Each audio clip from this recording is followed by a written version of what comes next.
Hello student, आज हम पढ़ेंगे चैप्टर 5 में मेंडेलियन डिसऑर्डर का next part that is about colour blindness. इससे पिछले लेक्चर में हमने हीमोफीलिया के बारे में स्टडी की थी। आज हमें पढ़ना है next Mendelian disorder that is known as colour blindness. Horner ने 1876 में इसके बारे में सबसे पहले बताया था, कलर ब्लाइंडनेस के बारे में, कि जो भी पर्सन कलर ब्लाइंडनेस से सफ़र होता है he or she is unable to distinguish between red and green color। यानी उसको विज़न तो उसका प्रॉपर होता है, दिखता उसको सही है, बट जो रेड और ग्रीन कलर होता है उसमें वो डिफ्रेंशिएट नहीं कर पाता। सिर्फ रेड और ग्रीन कलर के लिए ही अबनॉर्मलिटीज़ होती हैं। और दूसरा कि इसका टाइप देखा जाए तो ये होती है सेक्स लिंक्ड रिसेसिव डिसऑर्डर। और सेक्स लिंक्ड रिसेसिव डिसऑर्डर क्यों कहा, ये पहले भी बताया था आपको कि जो क्रोमोसोम्स होते हैं, सेक्स क्रोमोसोम्स, उन पर उनका जीन प्रेजेंट होता है कलर ब्लाइंडनेस का, इसलिए इसका नाम होता है sex linked recessive disorder. Okay, तो ये तो हुई इसकी बेसिक जानकारी कि कलर ब्लाइंडनेस का जो पर्सन है वो सफ़र होता है विज़न से नहीं, सिर्फ वो डिफ्रेंशिएट नहीं कर पाता रेड और ग्रीन कलर के बीच में। ओके, और दूसरा सेक्स लिंक्ड रिसेसिव डिसऑर्डर क्यों है ये भी क्लियर है, क्योंकि इसके जो जीन्स होते हैं वो सेक्स क्रोमोसोम्स पर अटैच होते हैं। अब इसमें एक बात और कि जो नॉर्मल विज़न का जीन होता है वो डोमिनेंट होता है। तो जब मान लीजिए किसी पेयर ऑफ क्रोमोसोम पे, सेक्स क्रोमोसोम पे कलर ब्लाइंडनेस का जीन भी प्रेजेंट है और नॉर्मल जीन भी प्रेजेंट है, तो वो पर्सन उस डिजीज से सफ़र नहीं रहेगा। तो इसके लिए देखिए 3 एग्जाम्पल है। मैंने यहाँ पर लिखा 1 पेयर ऑफ XX क्रोमोसोम, फिर उसके बाद में दूसरा पेयर भी XX क्रोमोसोम का है और तीसरा पेयर जो है वो XY यानी हेट्रोजाइगस क्रोमोसोम का है। बट यहाँ पर ये जो फीमेल है जिसके पास में, इस फीमेल के पास में एक X क्रोमोसोम तो नॉर्मल है और दूसरा जो X क्रोमोसोम है उस पर कलर ब्लाइंडनेस का जीन है। तो ये जो फीमेल है ये सफ़र नहीं होगी, ये कैरियर होगी, ये इस डिजीज़ को कैरी करेगी। उसका रीज़न ये है कि दूसरे X क्रोमोसोम पर जो नॉर्मल जीन है वो डोमिनेंट है, तो उस डोमिनेंट जीन की प्रेजेंस में जो रिसेसिव कलर ब्लाइंडनेस का जीन है वो अपने आप को एक्सप्रेस नहीं कर पाएगा। अब सेकंड केस हम देखते हैं कि ये भी जाइगोट जो है ये फीमेल बनाएगा, यानी कि एक पेयर ऑफ X क्रोमोसोम है यहाँ पर। अब इन दोनों X क्रोमोसोम पर ही कलर ब्लाइंडनेस का जीन है, तो ऑब्वियस है कि ये जो फीमेल होगी ये सफ़र होगी, क्योंकि यहाँ पर ये दोनों ही अपने आप को एक्सप्रेस कर रहे हैं। इसको सप्रेस करने के लिए, कलर ब्लाइंडनेस के जीन को सप्रेस करने के लिए, इनहिबिट करने के लिए हमारे पास कोई डोमिनेंट जीन प्रेजेंट नहीं है।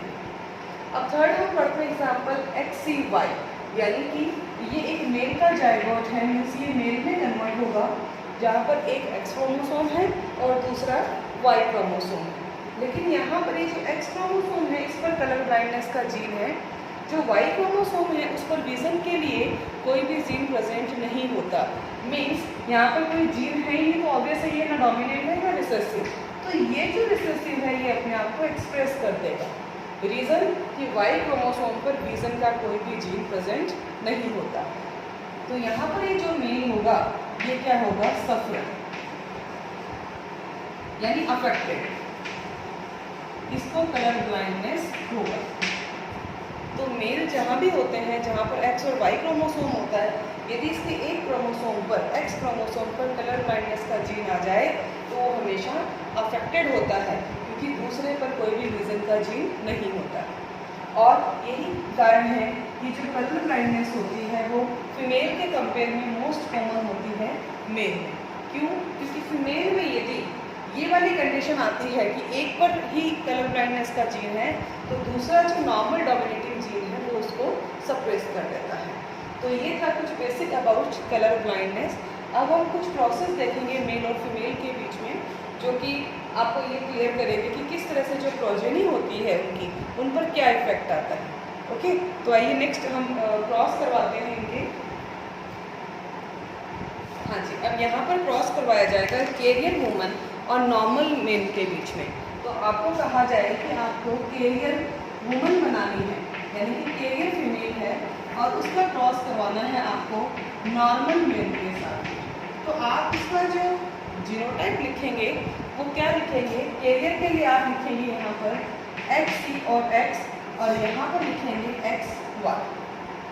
ओके, अब आप क्रॉस करवा दीजिए। जब आप क्रॉस करवाते हैं तो पुनेट स्क्वायर यदि हम बनाते हैं यहाँ पर, तो इसका जो रिजल्ट मिलेगा हमें वो मिलेगा एक्स सी एक्स, एक्स सी वाई, एक्स सी एक्स और एक्स वाई। यानी जो प्रोजेनी हमें मिली उस प्रोजेनी में ये जो सन होगा या मेल होगा ये तो नॉर्मल होगा, ये जो होगा वो सफर होगा। क्यों? क्योंकि इसके एक्स पर क्रोमोसोम पर कलर ब्लाइंडनेस का जीन आ गया है। दूसरा कि यहाँ पर ये दोनों जो फीमेल होगी इसमें सफर कोई भी नहीं है, ये दोनों कैरियर होगी। क्यों? क्योंकि जो दूसरा डोमिनेटिंग जीन है वो इसको सप्रेस कर देता है, ये अपने आप को डोमिनेंट के प्रेजेंस में एक्सप्रेस नहीं कर पाता। उसके बाद हम नेक्स्ट एग्जाम्पल देखते हैं कि और कौन से एग्जाम्पल हम ले सकते हैं। तो यहाँ पर नेक्स्ट एग्जाम्पल होगा हमारा colour blind woman and normal male. यानी कि जो वुमन है वो तो कलर ब्लाइंड है और जो मेल है वो नॉर्मल है। तो यहाँ पर नेक्स्ट देखते हैं हम कलर ब्लाइंड वुमन।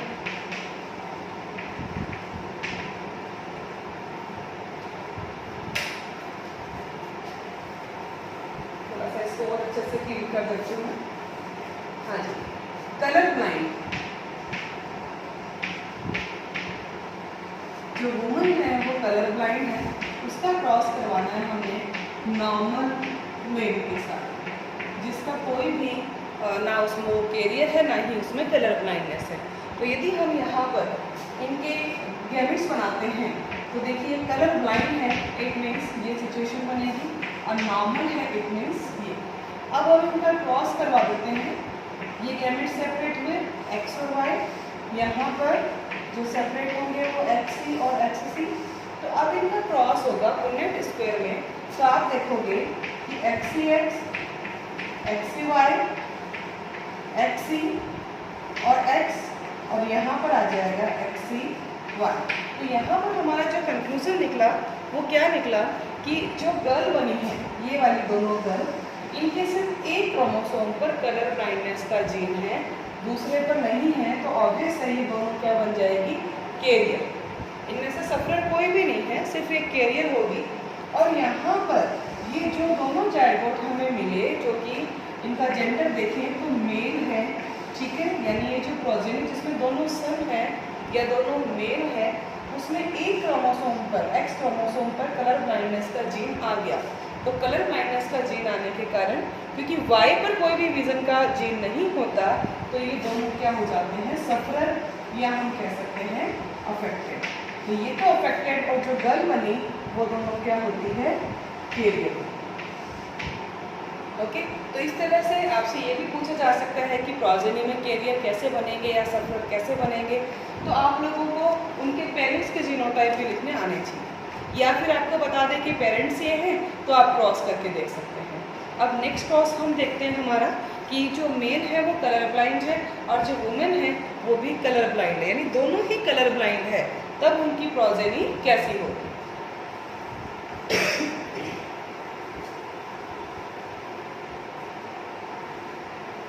देखिए दोनों कलर ब्लाइंड के केस में ये भी कलर ब्लाइंड और यहाँ पर ये भी कलर ब्लाइंड। तो कलर ब्लाइंड के लिए मैंने यहाँ पे साइन बना ली है फीमेल का और ये मेल का। आप कलर ब्लाइंडनेस के लिए फीमेल को भी ऐसे रिप्रेजेंट करेंगे और मेल को इस तरह से रिप्रेजेंट करेंगे। ओके, अब आप इनके गैमेट सेपरेट कर देते हैं तो ऑब्वियस है इसका बनेगा एक्स सी एंड वाई और इसका बनेगा एक्स सी एंड एक्स सी। अब आप इनके बीच में पुनेट क्रॉस करवा दीजिए।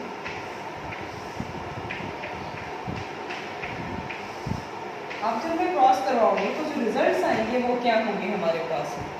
देखिए यहाँ पर एक्स सी, यहाँ पर एक्स सी वाई, यहाँ पर फिर एक्स सी और एक्स सी, और यहाँ पर एक्स सी और वाई। यानी ये जो प्रोजेनी हमें ऑब्टेन हुई उसमें जो दोनों फीमेल हैं वो दोनों फीमेल सफरर है। क्यों? क्योंकि दोनों के ही एक्स क्रोमोसोम पर कलर ब्लाइंडनेस का जीन आ गया है। तो ये दोनों के दोनों कैरियर नहीं होके क्या बन जाएगी, सफरर, अफेक्टेड होगी।